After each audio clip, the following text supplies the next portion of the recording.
Welcome to the Millionaire Journey Podcast. The goal of this podcast is to guide and empower you on your journey towards financial independence. Here's your host, Len Yaney. Today, my guest is Keleisha Carter with KC Capital Group. Welcome, Keleisha. Hello, thanks for having me. I'm happy to be here. So we are apparently in the same mastermind group, and I've been on this little education journey of figuring out private money lending, and I was referred to you as the person to talk to when it came about private money. So if you could, tell us a little bit about yourself. Man, this is a great question, which I need to figure out. How can I make this long story very short? But I'm a Jamaican, so I'm an immigrant, and I moved to the US a couple of years ago, not to focus on real estate. I had the perfect corporate job, which was amazing, but I just got tired of corporate. So I wanted something new, and I came to the US. And I'll say a couple of years in my job, I was like, you know what? You can't be in this restaurant business for so long. You need a plan, Keleisha. So working in a restaurant, I decided to invest out of state during COVID, which was crazy.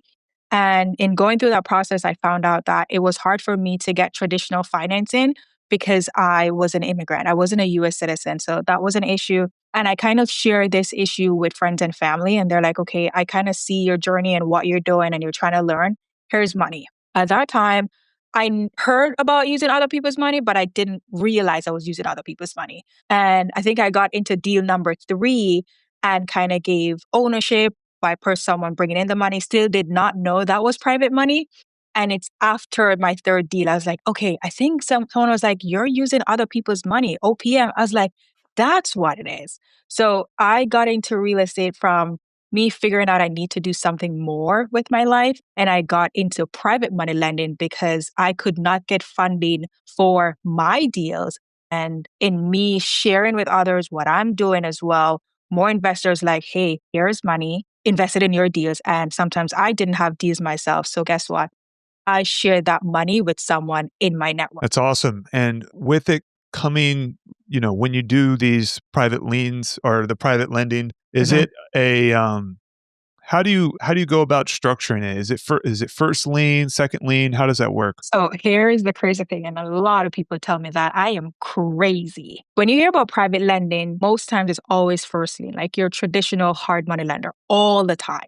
I do second lien, which means, and for your listeners, is that when you're in first lien, it means you're funding majority of the project, right? You're carrying a higher risk, well, not a lower risk, right? And if the deal falls or it becomes really bad, you in the first lien gets paid out first. The second lien, you are carrying a higher risk, right? Because that means if the deal goes south, you're the second person to get paid.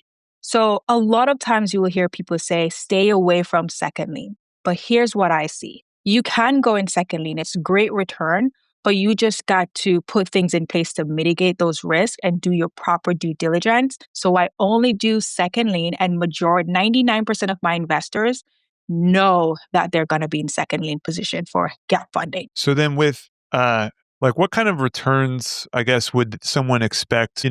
Nothing's guaranteed, but what kind of returns is like second lien lending or gap funding? Here is so we've done some where the return could be as low as 15, 17% annualized. It can also go up to 22% annualized, anywhere between 8 to 12 months. And again, we really look on the risk of that asset and what are you going to do with that asset and how do you plan to pay us back? If we think that, let me give a prime example. Most persons that would use a gap funding would be a fix and flipper because their hard money probably giving them 80 to 90%. They will come to us for the remaining 10 to 15%. That's the gap funding for your listeners, right? We come in with a 10, 15%. But let's say the house where the market is in, it's not an active market, meaning there's not a lot of traction going on with persons aren't buying that much homes. So whenever we see that, we're like, okay, that means there's a possibility that the house may be sitting longer. So then we're like, okay, instead of giving you a loan for 8 months, we'll give you a loan for 12 months. But your rate is going to be this because that means our money will be tied up longer in the deal. Now, if it's in a market where persons are actively buying, then we're like, okay, this is going to be a quick turnaround. We're okay giving you a lower interest rate and a lower time frame, maybe 7 or 6 months to pay us back this loan. So we really look at each deal based on the risk, how long the money will be out, and again, the type of risk that we're taking on to know how to structure it. So with say if it's a loan that you write for 15%, we'll just say that's a lower rate Mhm, and it's meant to be whatever, 6 months. We'll mhm. just say theoretically 6 to 8 months. Is it 15% uh like uh like if it's $100,000 investment, would Mhm. it be like 15,000 is returned or is it 15% on the time frame? So that's a good question. We can do both. Yeah. We do both. It just depends on the amount of money they need and how soon they need the money. Wow. So we can that's the beauty about second lien. We're very creative based on the deal and that investor how they would like to deploy their capital because at the end of the day, as much as the flipper needs the money, we also want our investor to have a win-win situation. We Yeah. want their money to grow. So we're like, okay, what do you want? What does the investor want? And then we're like, let's put it together so we create a win-win situation for both parties involved. So, do you do any first lien lending or is it all second lien? We do first lien. We really do first lien, but it's rare. That's not really our specialty. And if we do first lien, it's usually with investors that we know, or you just have to have a really strong market for us to do first lien position. Because our goal at the end of the day is not for the investor to, it's not for us to take control of the property. Yeah. We just want to make our money be in and out. So if you're doing first, you're looking for like a strong market for first lien. Wouldn't you want to be in a strong market if you're a second lien as well? Or Yes. okay, Yes. Definitely would want to be in a strong market. But I'm going to give you this example because a lot of times you can have a good deal, but you have a really bad operator. yes, Now, if you had asked me, would you go to Oregon to buy properties? I would tell you no. Because one, I don't know anyone there. No disrespect to anyone that lives there, but I don't know about that market. When you hear about real estate, people don't, the first option is never Oregon. It's always Florida, Texas, Georgia, those popular metros. But I have a borrower in Oregon who, the way how he gets his deals, he buys them at such a discount that even if he defaults, we can still get our money out in second lien. And because of his performance as well, we would be okay giving him funding in first lien position. yeah. Hey guys, if you want to learn more about our deals we're investing in, go to our website and sign up for our free ebook, 10 Reasons Mobile Home Parks Outperform Other Real Estate Investments. We won't spam you. We'll just keep you updated on the podcast and the deals we're working on. Now, back to the show.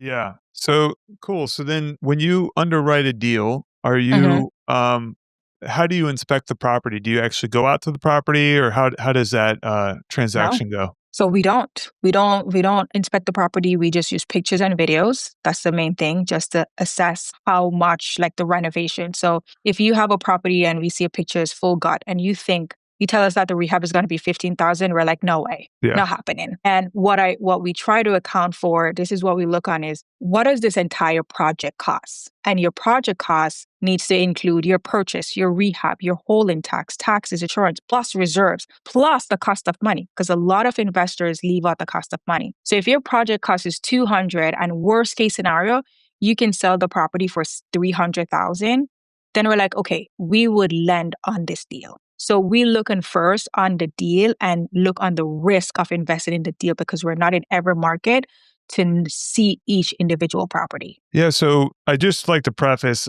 we did have a conversation beforehand. You Mhm. have a considerable amount of capital that you do manage, so lots of experience. Yeah, So generally, that's one sign to see that there's experience. It's like you don't get scary. there overnight. So it's always important to like think like, it's like you have to be successful to get there, is what I would say. Yeah. And so tell us about a time that maybe there's been some deals gone sideways, and how do you recover from something like that? Okay, so it's very rare that deals go sideways. I've been doing this, well, the lending side for about 2 years now, and I just have my first default, like where Mm, my investor lost their money. And we tried every single thing that we could have done for that person to get their money back. But then we have other things in place of how we can recoup that loss, right? So that's the first thing, knock on wood. The most I've seen or most I've experienced is that loans become late, yeah, where if the loan was due on June 1st, you're seeing that it's maybe the borrower is taking 2 months, 6 months for multiple reasons. One, it could be refinance, something that I'm seeing now. Refinance is taking longer than 45 days. I went through a refinance for 6 months on just a project, which has an ADU, one single family with an ADU. You would think this is a portfolio. Yeah, It exactly. took 6 months, right? And you find that sometimes if you have borrowers, this is another thing that we do. If a borrower wants operational capital, so someone's investing on a larger scale and run out of capital, they're looking for operational capital to keep them by, and they will put up their asset as collateral. So we find that when it's time for the repayment, that's taken longer. But what we do in that case is that we always put things in place beforehand.